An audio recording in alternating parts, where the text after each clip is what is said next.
Labas, aš Ignas Lelys ir noriu šiandien jums pristatyti savo naują vlogų seriją Pamesk. Nuo pat mažų dienų domėjausi automobiliais, žinojau jų pavadinimus ir ši aistra išliko iki šių dienų. Todėl nusprendžiau sužinoti, ką vairuoja Lietuvos žinomi žmonės ir kodėl jie tai vairuoja ir šiaip kaip jiems sekasi. Tad šiandien laidoje turiu ypatingą svečią, žmogų, kuris pats perplaukė Atlantą tiesiog su valtele.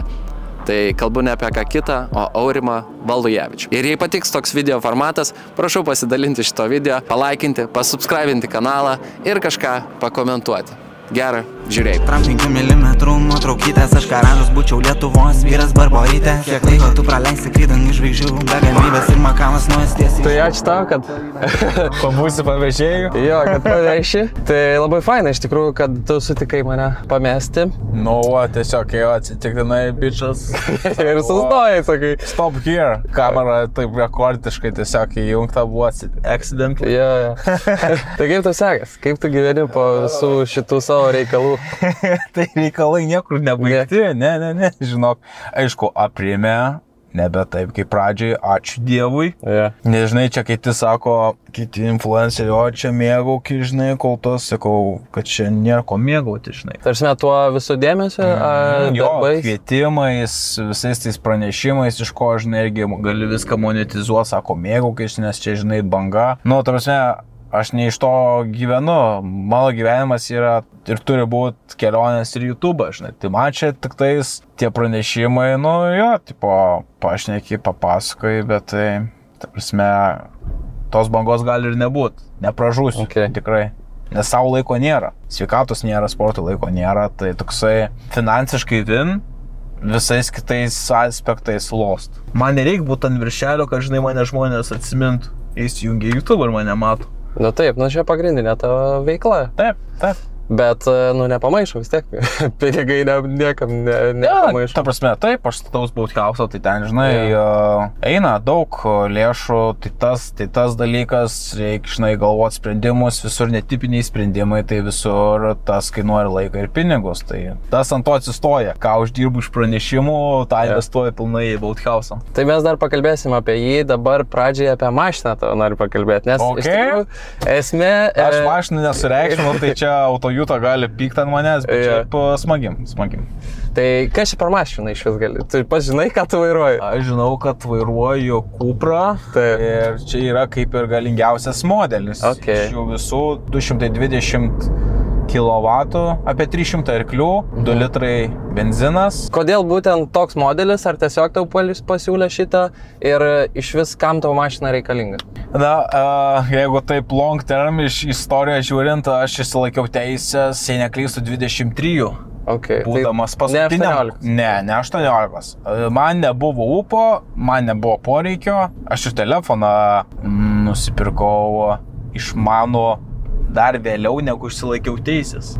Kaip supratau? Aš ir Univerą 17 metais dar pabaigiau su mygtukiniu telefonu. Dėl kodėl? Irgi nereikėjo.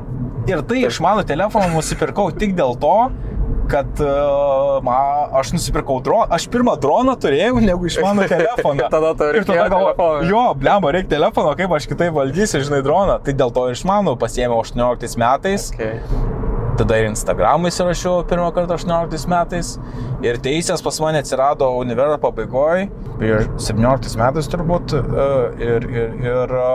Tai visą laiką aš skolindausi mašiną iš tėčio. Ir paskui mes padarėm road tripą Balkanuose 21 metais. Ir mes tiesiog nuskridom į Serbiją. Susiradom 2 automobilius, kurios kaip ir vadinasi Worst Car in Human History. Ir mes nusipirkom jas fiziškai iš 2 žmonių skirtingų ir padarėm road tripą su blogiausia pasaulio automobiliu 7000 km. Ir kadangi aš pirkau, aš finansavau tą kelionę, ta prasme, savo bičiuliams pilnai. Tai tos mašinos kaip ir man priklausė ir tada mes grįžom į Lietuvą su ją, tai aš vieną išsimuitinau, ekspertizę praėjau, prisiregistravau ir dabar stoviu mano kieme, žinai. Tai čia tavo pirma pala mašina? Ir gaus, kad jų buvo mano pirmoji mašina. Stumėjau kitą iš čia prie viduržemio jūros, mane traukia kupiūros, šalia geros figūros, ane, tai gal jūs dūros, ane. visada reikia nuo savęs be one. Čia vos avarijos nebuvo. Pirmą savaitę iššoko dėdulė, vos mašinos nesudaužiau, tai teko į bortą sukti, kad išsaugočiau mašiną. Tai gerai, papasakok truputį apie šitą mašiną. Kas tau patinka labiausiai? Pats dizainas fainas, tas aštrios toks priekis piktas, visai ok atrodo. Padangos geros sukibimas, tai jeigu kažkokia staigi reakcija iš to, iškart jauti tokį judesį gerą. Jinai tokia sportiška. Jo, jinai sportiška pakankamai. Ar užtenka vietos bagažinėj? Jo, visai neblogai, daiktų yra, reikia kažką atsilenkiu, užtenka. Ai, pati užsidaro, ne? Jo, nuo kojas. Kablys gerai, lituaniką kažkur nusivežti. Kažkaip anksčiau nesureikšmindavau aš pačių sėdinių. Nu, atrodo, ten įsėdė kokį minkštą pufiką ir ok. Bet šios, kai sportiškesnės sėdinės, tai net jie įlendi, žinai, tai taip sausai fit. Matau, visur kameros yra gerai sudėtos. Jo, priekį. Fainai, visi partronikai yra ne tik priekį gale, bet ir šonų, žinai. Tai jau tu važiuojant kažkur siaurai, tau visur aiškiai pypsi, ne per įkyriai pypsi, tai ta prasme, nubraukt mašiną, yra reikalų. Kaip tau šitas virtelė, ar patinka? Žinok, pripratau, greitai. Čiuk. Okay. O kas čia per mygtukas? Šitas keičia režimą, ne? Jo, yra režimai. Individual, offroadas, komfortas, sportas ir Cupra sportas. Tai Cupra sportas tiesiog dar tas burzgimas susijungia su JBL kolonėlėmis. Ok, ir duoda dar garsą. Jo. Bet šiaip visą laiką individual lakstau, o mieste, jeigu kažkur reikia aštrumo, dar kažkur, tai sportą įsijungiu. Okay. Nu tai pagazuok biškį. Nu gražiai dirba, viskas liuks. Tai lekiam, davai, į Kauną. Lekiam. Ar yra? Čia klausimų? Jo, biškai užsirašiau. Visai nemažai užsirašiau klausimų. Pirmas klausimas yra, ar per visą šitą laiką, kiek tu ėjai intervų ir taip toliau, ar yra toks klausimas, kurio tavęs nepaklausi? Ir ar tu norėtum, pavyzdžiui, žmonėms kažką pasakyti ir nepasakėjai dar apie, pavyzdžiui, kelionę? Ką aš nenorėjau pasakyti, vadinasi taip ir turėjo būti, nes tai vadinasi turi likti filme. Ok. Tai visas dabar tavo dėmesys į filme, nu, ta prasme, visos paslaptis tenai bus, ne? Jau. Matai, kitą kartą tu gali ir pasakoti apie tas paslaptis, nes tai lieka tik pasakojimu, o žmonės įsivaizduoja kiekvienas žmogus skirtingai tą tavo pasakojimą, žinai. Jo. Bet vaizdiškai pamatysiu filmą. Ok. Kada filmas išeina? Sausio 17. Tu jau visiškai žinai datą, jau taps premjeros, ne? Jo. Šiaip spalio pradžioje išeina ir pilnai traileris. Okay. Tai čia dabar, kur tu leidai, nebuvo pilnai traileris? Ten teaseriai. Teaseriai tokie, ne? Teaseris yra iki 30 sekundžių, toksai quick. O traileris jau yra pilnas. Nu jo. Mes trailerį darysim 2 minutės. Tai kur premjera? Žinai? Forum Cinemas. Okay. Jo. Bet čia... Dar nežinau, Kaune ir Vilniuje. Okay. O paskui jau visose kino teatruose pasirodys. Visoje Lietuvoje ir net po to sakai į Ameriką, ne? Jo, tai suderinau su viena agentūra, tai jie parodys ir, jei neklystu, Švediją, Norvegiją, Olandiją, Daniją, tose valstybėse parodys.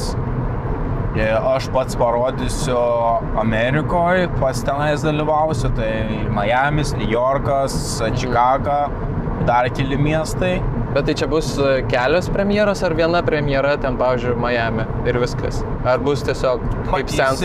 Matysim, taip, koksai yra žmonių susidomėjimas. Okay. Bet tai čia visiškai tarptautinis filmas. Aš nežinau, ar yra bet koks filmas lietuviškas, kad taip rodytų visur. Jo, aš žinau, būna, dabar asmeniai lietuviai tikrai pasileidžia Lietuvoje tos filmus ir paskui su to filmu skrenda ten, žinai, Stokholmas, Oslas ir... Jo, dabar ten... Pas tas bendruomenės, ne? Aš matei, kad dariau irgi gal kelionę. Pastebėjai? Taip. Man daug žmonių sakė... Siunčiau video. Ja. Man sakė žmonės, kad aš tave kopijuoju. Jo. Ar... Nu, bet aš pripratęs gauti šitą žinutės irgi. Ai, kad tu kopijuoji? Ne. Aš pripratęs gauti žinutės, kad čia Kaune tave kopijuoja. Ai, okei. Aš galvoju, kad tu kopijuoji.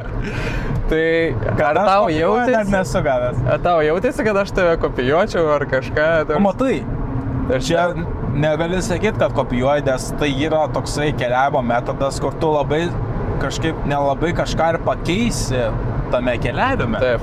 jeigu mini dviračią filmuoja, nu, tai iš karto atrodo, kad kaip ir aš miniau ir keliavau, žinai. Jo. Kitas minis tas pats irgi atrodys. Tai čia nebent kas gali skirtis, tai filmavimos stilius, montavimo stilius, šnekėjimo stilius, charizma gali skirtis. Bet pats keliavimo principas, nu, žinai, ten labai nepakeisi. Bet aš nedariau, kad imčiau iš tavęs ir panašiai. Nu taip. Ir tu darėjai tokį bendrą, kaip filmą. Jo. Rodė kino teatre. Nu jo, Bičiulio. bet savo draugam, jo. Jo, aš to gal nesu padaręs dalykų. Labai kietai buvo iš tikrųjų. Patiko kelionė? Man kelionė šiaip žiauriai patiko. Aš dėl to ir tavęs dar norėjau paklausti, kaip tau buvo po visko. Nu, bet esmė tame, kad tu vėl naują projektą pradėjai. Tu pradėjai naują projektą iš karto grįžus po šitos kelionės. Pradėjai statytis tą namą ant vandens. Aš jį pradėjau... Ai. Matai, Boathouse istorija prasidėjo gudžiais 2018. Šitą žinau. Jo. Ir aš jau Atlante, būdamas jau prieš Atlantą, aš savo pasakiau, kad viskas jau statausi po Atlanto. Tai Atlante būdamas aš jau žinutėmis derinau statybas. Okay. Aš jau derinau žmonės, medžiagas, tam tikrus sprendimus. Nu, ta prasme, jau ėjo kalba apie statybas, visą organizavimą, dar ko ir plavau. Ir tai jau, ta prasme, būdamas ten gyvenai kitų projektų. Jo. Ir dažniausiai pas mane tai buvo, žinok, aš, ta prasme, turiu projektų galvoje, kurie dar nėra išpildyti nuo 15 metų, kurie dar brandinasi. Tai pasakyk. Pamatysit. Okay. Jo, tai pas mane nebūna blitz dalykų, o nori čia keliauti ir keliauti. Pas mane viskas iš anksto ir kiekviena kelionė, kurie žmonės matė YouTube'ai, tos kelionės jau priešistorė būna bent metai dažnai. Nebūna blitz, ta prasme, čia ir dabar. Jo, aš mačiau, kad tu nuo 2018, kai plaukiai Nemuno, ne, pastebėjai bičiuką, kuris turi tą namą. Tokį pasistatęs, man viskas.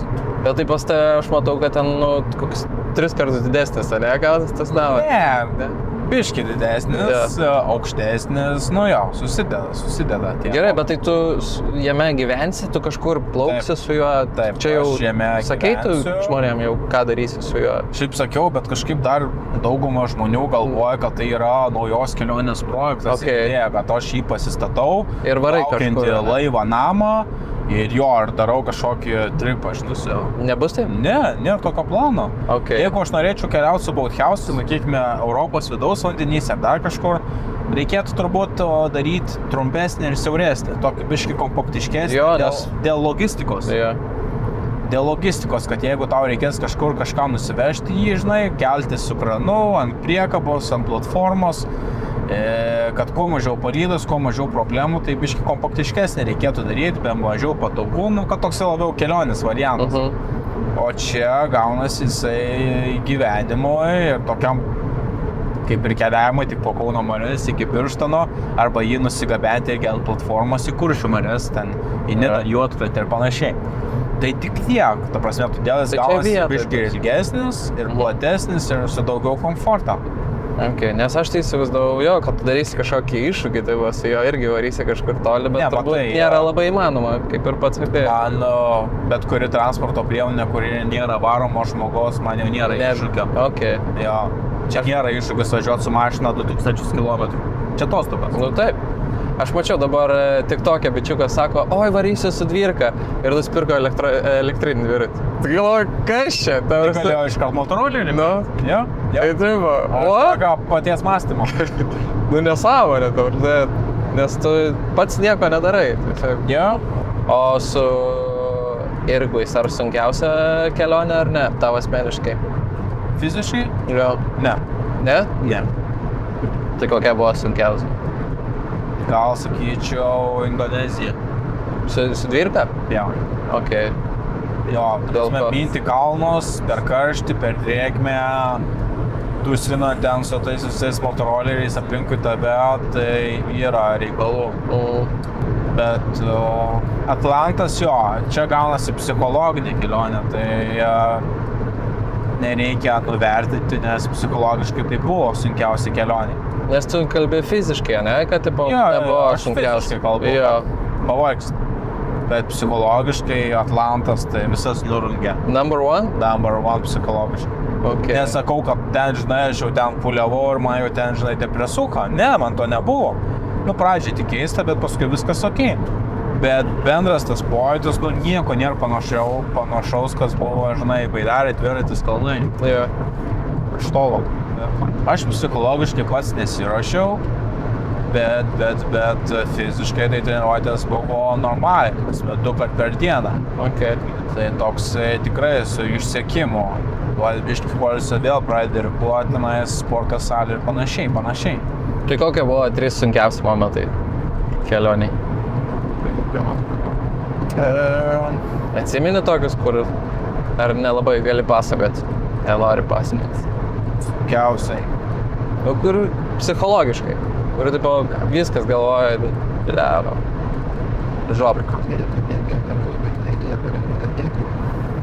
Kas yra? Galvoju, kad nebuvo, žinai. Nebuvo? Crazy. Nelabai. Monstras, tai taip, negaliu patikėti iš tikrųjų. Aš mėgaujuosi kelionę, mėgaujuosi tuo iššūkiu. Ir, nu, aš daug dalykų nesureikšminu. Ta prasme, jeigu tai kažkokia problema, nežinau, bet kas įvyko, negresia gyvybei, nėra pavojus tavo sveikatai, nesveikatai, gyvybei. Tai bullshit, nėra ko parintis, visiškai. Nu jau, tu pats pasirinkai tą kelią, tai tu turi ir pasimti iš jo, ką tu gauni, žinai, iš tos kelionės. Taip. Ir plus tu jau... Jeigu aš čia dabar puliuosiu, kiekvieno lūžio, pamesto daikto, sprogusios padangos, lūžusio irklo, tai tu prasme, kažkaip ne taip. No. Bet čia buvo nuo pirmos kelionės jau taip? Jo, nuo pirmos kelionės. Aš labai mėgavosi pirmą kelionę ir tokį, žinai, įstripu širdyje. Ir, prasme, aš žiūriu kelionės labai rimtai. Man tai yra svarbiausias dalykas, prasme, prioritetas. Ir tada man viskas tampa lengviau. Kai tu vardan kelionę viską gali atiduoti. Yeah. Dažnai žmonės net, žinai, vyras dėl žmonos dar ne viską gali atiduoti, nes jau kažką gaila. O aš dėl kelionių viską gali atiduoti. Jo, sveikatą, energiją, pinigus, laiką, tarpusme viską, kad čia būtų ir dabar ir aš galėčiau keliauti. Ir aš visą laiką į tai rimtai žiūrėjau, į šitą visą savo gyvenimo būdą.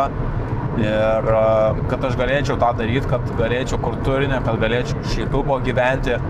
Aš visą laiką jau link tos skripties ir stengiuosi tuos visus procesus daryti.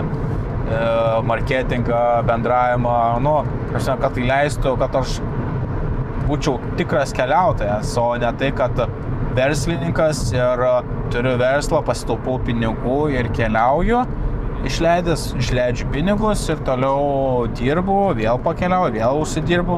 Ne, mintis buvo iš kelionių gyventi, iš savo hobio, iš savo aistros. Žinok, aš jau po pirmų vlogų, po pirmų kelionių, aš mačiau, čia yra mano arkliukas. Ir turiu čia varyti all in. Ir viskas bus gerai. Gal ne dabar, gal ne po metų, bet bus gerai. Ir buvo, prasidėjo gerai po 4 metų. Dabar dar 4 metai praėjo, tai iš viso 8 metai. Tai jau, kai Raukas sako, pirmi 10 metų sunkiausias. Nu taip, su popieriu, telefonu mygtukiniu. Ir tai tie, ta prasme, su popieriu ir mygtukiniu telefonu buvo pirmosios 3-4 kelionės. Tai dabar viskas, va, išmanusis, jėmi filmuoji, iškart montuoji, gali turinį, iškart TikToką, Instagramą kalti ir jau rinkti sekėjus. Tada kažkaip viskas buvo primityviau, sudėtingiau atrodo. Jo, žymiai. Jo. O kaip tu pasižiūri senus savo vaizdą įraštą? Jo, kartais. Nėra šitas tau dalykas, kad darai dėl to, kad pažiūrėti, kaip atrodė anksčiau, kaip gyvenai ir panašiai? Ne, gal aš įsijungiu tuos senesnius vlogus dėl to, kad tokius, žinai, prisiminimus sukelti, kažkokias akimirkas prisiminti ir taip žiūri, o čia buvo sunku, eina savo, atvirkščiai, o čia kai gerai buvo, tarsi, o to, kas savo prisiminimų, žinai, sukelti ir pasimėgoti tai, kas buvo padaryta. Tai aš dėl to ir klausiu, ar nėra viena iš priežasčių kurti videoblogus, kad galėtum pajausti vėl tą akimirką? Jo, mano yra šiaip prasta atmintis, tai aš daug pamirštų dalykų, bet šiaip kas liečia kelionės, daug atsimenu dalykų, net kartais atsimenu, kokioje vietoje tiksliai mėgau palapiniai. Ir jo, tas gaunasi toks kaip video dienoraštis ir tu žinai, pamatai, ką tu nufilmavai, padarėjai ir toks jo. Nes būna, diena, mini dviratį, filmuoju, pasakoju, dar kažką, jau vakaras atėjo, kažkur palapinę pasistatėjai. Ir, galvoju, reikia jau persikelt medžiagą į kompą, nes dar matau, turiu jėgų, galiu biškį pamontuoti medžiagos. Ir to ryte pabaigsiu montuoti. Ir taip prieš keliant jau kišu SD kortelę į kompą ir galvoju, ką čia šiandien veikiau, kur aš važiuoju, kokia buvo diena, žinai, ant tiek net būna. Blem, nes jos pradeda maišytis, aš įsivaizduoju, po 200 dienų. Taip. Crazy. Tu vienam interviu esi pasakęs, kad net šiaip nenori skirti laiko liktais kitiems žmonėms, tau gaila laiko savo. Jo, aš labai stengiuosi jį išnaudoti, žinai, nes, aišku, galima sakyti, kad aš jaunas, aš jau labai savęs jaunų nelaikau, bet, kaip pažiūrėsi. Ir visą laiką aš sako, ypatingai vyresnė, aš jaunas dar daug laiko turiu. Ir aš toksai, aš kur tu žinai, kiek aš laiko turiu? Aš nežinau, aš kur tu žinai. Ir aš visą laiką traktuoju taip, kad mes nežinom to laiko, kiek mes būsime sveiki, jauni, energingi ir su tokiu mąstymu. Žinai, gal po metų pasikeis kardinaliai viskas, gal po vėliau, gal niekad nepasikeis. Ir aš noriu savo tą energiją, savo tą tinkamą amžių išnaudoti maksimaliems projektams. Nes paskui galės būti paprastesnės kelionės, ten, žinai, po mažiau 1000 kilometrų dviračio, ten kažkas tokio. Jo. Senukas jau varys. O dabar all in, žinai, nes, kažkaip, gyvenimas turi būti nuotykis. Ir jeigu tu čia galvoji, kad tu amžinai gyvensi, tai kaip ir vyresni žmonės, atsimenu, mane buvo užheitinę 20 metais aš plaukiau Dunojumi ir plaukė senukai Baidare ir aš sakau, mirtininkai plaukė. Tipo, žinai, nes senukai. Nes tipo, tai labai tokia vyresnė karta žmonių įsižeidė, kurie net atfollow, kiti piktai žinutės rašė, vien dėl to, žinai, kad pavarašiau mirtininkai. Tai sako, ką tu ir savo močiutę mirtininkę vadini? Taip, sakau. Ir tu mirtininkas, ir aš mirtininkas. Ta prasme, mes visi mirtingi. Tiesiog statistiškai tie žmonės vyresni yra arčiau mirties negu mes, statistiškai. Bet realybė, tai žinai, visko būna. Tai va tas toksai ypatingai iš senesnės kartos susireikšminas dėl savo amžiaus, kad čia jie daro, ta prasme, reikia būti realistai, žinai. Tai aš irgi realistas, žiūriu savo amžių pakankamai kritiškai ir bandau daryti viską čia ir dabar, kad maksimaliai save išgręžti, išbandyti ir su visokiais, žinai, kaip sakoma, neklysta tas, kuris nedaro. Tai aš noriu daryti, sekasi, nesekasi, sekasi, ta prasme, all in. Tai tas laiko, sakykime, skiriamas kitam asmeniui, tai jo, pas mane yra ribotas. Tai kodėl man skiri? Draugams skiriu ir tai nedaug, sakyginai, jeigu aš su draugais pasimatau 2-3 kartus per metus, sakyčiau, visai neblogai, bet tai yra geri draugai, žinai, kur tau užtenka tiek pasimatyti, išeiti į miestą, pažaisti dažasvidį, dar kažką. Ir tiesiog, žinai, žmonės, kur tu matai, kad jie tiesiog siekia tavo laiko, tavo dėmesio tik tam, kad tiesiog pabendrauti, žinai. Tai aš jau atsifiltruoju tokius žmonės, nes, laikas neguminis, projektų daug. Aišku, gal tas pasakymas, žinai, neskubėti gyventi yra protingas, bet, aš matau, kaip tas gyvenimas, žinai, bėga pro akis. Tai nenoriu, kad visai prabėgtų, noriu, kad tų akimirkų liktų, kad išnočiau, kad tada ten plaukiau, ten buvau, tą įkopiau, tokie smagus dalykai, kuriuos tu kažkada irgi gali draugam papasakot arba vaikam. Tai va šiandien buvau darželį mokykloje, tai ten irgi pasakojau mokinukam irgi apie Atlantą, tai ten, matai, kad kai kuriems tu esi hero, tas taip keista. Tai žiūri video, vieni su vaikais, su bendramžiais, žinai, su tėvai žiūri labai įvairiai, ten kiti apsikabina, ten, žinai, nepaleidžia. Ir keista, žinai, kaip tu gali vaiką sudominti, kaip ir su tokiu turiniu, kuris atrodo, bičas plaukia. Yeah. Kai mes buvome 7-mečiai, tarpsme, kai buvom 7-mečiai, 10-mečiai, 12-mečiai, mes kramtėm DBZ kramtoškę, Dragon Ballą žiūrėjom, Simpsoną žiūrėjom, lakstėm redučiais ir dar kokį Counter Strike'ą sulmesdavom ant kompo, tie, kurie dar turėjo kompiuterius. Taip. Aš dar neturėjau. Ir tai tokia, žinai, vaikystė, atrodo, mes tokių kaip ir hero nelabai buvo pas mus, o dabar... Bet nebuvo gal jų tiesiog. YouTube'o nebuvo. YouTube'o nebuvo, dėl to negalėjom žiūrėti. Jo. Tai turėjom patys dabar sukurti turinį, turim kitiems parodyti kažką. Jo, žinai. Taip kažkaip keista, žinai, kai tu sugebi vaikus sudominti, nes tai yra, ta prasme, manau, pati sudėtingiausia, ta amžiaus terpė, kad tu vaiką sudomintų. Jo. Nes, vaikam TikTokas, bom, scroll, viskas, o toks ilgas turinys YouTube'e, žinai, yra jau iššūkis, kad kažkas jį taip ilgai žiūrėtų. Tai tas fainai, kai tau parašo ten 12-mečiai, žinai, į Instagramą, į Facebooką, kad aš žiūriu, šaunuolis. Ir tėvai rašo, aš įsivaizduoju. Tėvai, seneliai, ta prasme, viso amžiaus spektro žmonės tikrai rašo, palaiko, jiems įdomu tas turinys. Kiti mato save, žinai, tame iššūkyje, mato savo neišpildytas svajonės ir aš dabar jas pildau. Tai, ta prasme, visokių, žinau, čia prašo žmonės tie, kurie onkologinės ligas ten, žinai, praėjo, kovojo su vėžiu, laimėjo prieš vėžį, žinai, kabinosi gyvenimą ir, ta prasme, aš buvau jų inspiracija. Tai, manau, tas ir yra, žinai, mano influencinimas, ta įtaka žmonėm, kad jie... Autoritetai žmonės yra. Nors aš darau tik tai, kas man, žinai, miela, tūšiai ir tiesiog aš keliauju savo principais ir panašiai. Bet panašu, kad žmonės tai visai kitaip kartais mato ir juos tas inspiruoja.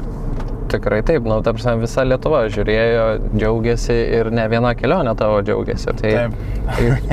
Tai taip yra. Tai šaunuolis, labai džiugu, kad tu tai darai. Iš tikrųjų, man net didelė garbė, tu pats sakai, kad taupai laiką ir kad tu man skiriai laiko. Viskas gerai, čia į temą. Vilnius, Kaunas, aš čia lakstau tai. Tai ačiū, kad tu pametei mane. Aš tau... Sargiai? Matau. Jo. Ačiū, kad pametei mane. Iš tikrųjų, noriu palinkėti, kad tavo šitas mąstymas niekur nedingtų. Aš ir tikiuosi, kad jis nedings, bet aišku, negali žinoti, bet noriu aš tą išnaudoti. Kad pasidžiaugtum tavo gyvenimu ir tikrai turėtum dar daugiau istorijų papasakoti, kad gyventum, džiaugtumėsi ir galėtum gyventi ir iš YouTube'o ir iš kelionių. Tai čia pats pagrindinis ir dalykas, aš manau, ir yra. Jo, manau, man taip. Tai tikėkime, taip ir bus. Ačiū, kad žiūrėjot šitą video. Dėkui. Ačiū tau dar kartą, Aurimai. Smagu pašnekėti. Paprenumeruokit jo kanalą. Galit prašyti komentaruose, kas turėtų mane dar pamesti kažkur. Jeigu norit, kad pasikalbėtume su tuo žmogum, lauksiu jūsų komentarų ir ate. Čia bamyto. Klausiu patarimų, tai varyk, laikrodis išmušęs 5 ryto, liepia mano varyk. Sunku atsisveikinti kiekvienas į kada tu grįši ir galvosi, sakyk.